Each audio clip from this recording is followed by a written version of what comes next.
Welcome to this explainer. Today, we're decoding what is absolutely the biggest rebel of the English language. We're talking about a word class that completely ignores standard rules, thrives entirely on pure emotion, and honestly has confused linguists for centuries. Yep, we are talking about the interjection. So let's jump right into this. Picture this very relatable scenario. You're walking through your living room, you accidentally kick the leg of the coffee table, and you instinctively yell out, "Ouch!" Now, take a step back and really think about what that word is doing grammatically. It isn't a noun, it definitely isn't a verb, and there's no subject. So, what exactly is it? Well, the root of the word itself actually gives the game away. It comes from the Latin word interjecture, which literally translates to throw between. And that's exactly how they function. These are totally independent words thrown straight into or between other thoughts to express a spontaneous feeling. And the crazy part? They do this without relying on any normal sentence structure whatsoever to make sense. To fully map out this grammatical maverick, here's our agenda for today. First, we'll meet the grammar rebel. Second, we'll look at interjection versus exclamation. Third, we'll explore the three flavors of feeling.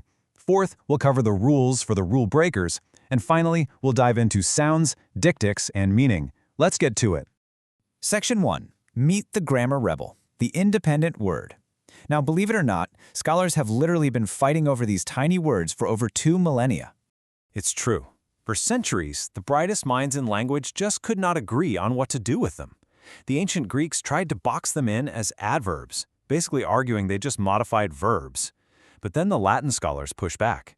They correctly recognize interjections as their own completely independent part of speech, used for pure emotion. Fast forward a bit to the 13th and 14th centuries, and this group of grammarians, known as the Demystifying, were still fiercely debating whether these words were tied to verbs or were just these totally free-floating emotional outbursts. Moving on to Section 2. Interjection or exclamation. Clearing the confusion. Let's tackle what is probably the biggest point of confusion for English learners right now. People use these two terms interchangeably all the time, but grammatically speaking, they are absolutely not the same thing. Here's the crucial difference. An interjection is a specific grammatical category for a word, like the word wow. An exclamation, on the other hand, is the overall emotional utterance or the sentence itself. Think of the phrase, "what a day." That whole phrase is an exclamation expressing strong emotion, but notice it doesn't actually contain an interjection at all. Sure, you can use an interjection to build an exclamation, but they are completely different concepts. By the exact same token, don't confuse interjections with onomatopoeia.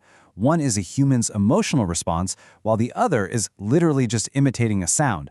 For example, blech is an interjection because it expresses the human feeling of disgust.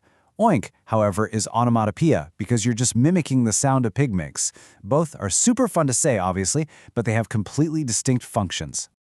All right, Section 3. 3 flavors of feeling, categorizing the outbursts.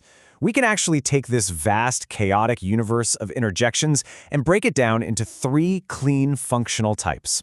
Yep, every single interjection falls nicely into one of these 3 buckets. First up, we have emotive, which is all about raw feelings. Think fear or disgust, your yuck or boo type reactions. Second is cognitive, expressing a state of mind, confusion, or sudden realization. So words like or ah. And third, we have volitive. These are basically imperative commands directed at someone else, like saying shh to demand quiet, or ahem to get the room's attention. We can also divide them up by where they came from.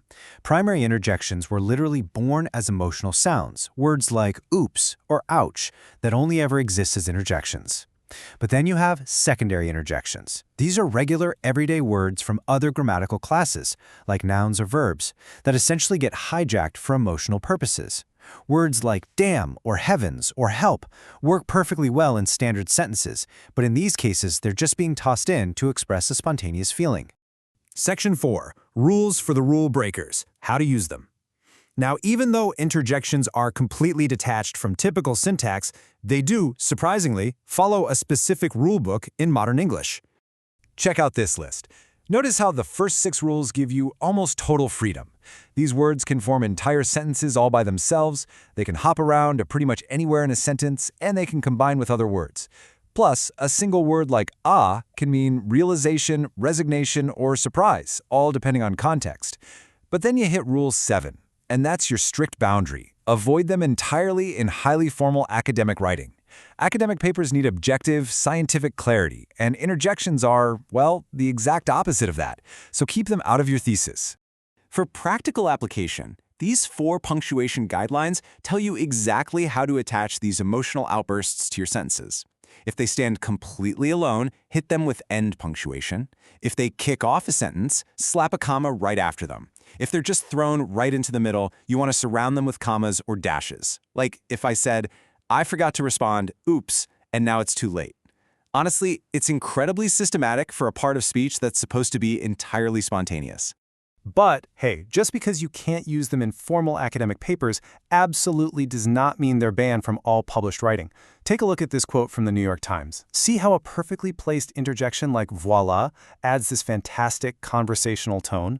Whether it's journalism, fiction, or a personal narrative, an interjection instantly connects you, the reader, to the writer's actual sense of discovery. Finally, we arrive at Section 5, Sounds, Dialectics, and Meaning, the linguistic fingerprint. Now we're going to dive into the deep cognitive linguistics of how these words physically function in our brains and in our mouths, because this right here is where the interjection truly shows off its rebellious nature. Interjections gleefully break all the phonetic rules of English. Think about it. Normally, every single English syllable needs a vowel sound, but interjections like psst and shh are made entirely of consonants. Tut-tut is made of pure dental clicks. Ugh uses a velar fricative right at the back of the throat, and uh-oh forces you to use a glottal stop. They casually use sounds that normal English words just aren't allowed to use. And because these unique sounds handle such basic, fundamental human social interactions, they sometimes transcend cultural borders entirely. Take the interjection, huh? You know, the one you use when you didn't quite catch what someone just said. That specific sound is remarkably similar in at least 31 spoken languages all over the world. It's essentially an evolutionary conversational tool that bridges the gap between almost all humans. How cool is that? On top of all that, cognitive grammar tells us that interjections are highly dialectic. Now, desis is a fancy word meaning that a word's meaning is entirely bound by its context. For example, if I'm sitting alone in a room and I suddenly yell, wow, you have absolutely zero idea what that means, unless you're in the room with me to see the context. Did I just see a beautiful bird out the window? Did I win the lottery? Did a car crash right outside? The emotion of surprise is fixed, but the referent, the actual meaning of that outburst, depends 100% on the time, the place, and the situation. So we end up with this totally fascinating paradox. I'll leave you with this provocative thought to chew on. How is it that these tiny, rule-breaking, almost non-word sounds actually hold the deepest cognitive and contextual meanings in our human interactions? They literally bypass formal grammar to connect us purely through shared emotion and context. So the next time you stub your toe, just remember that tiny, rule-breaking shout of ouch isn't just a mistake. It's a complex, universal cornerstone of human cognition.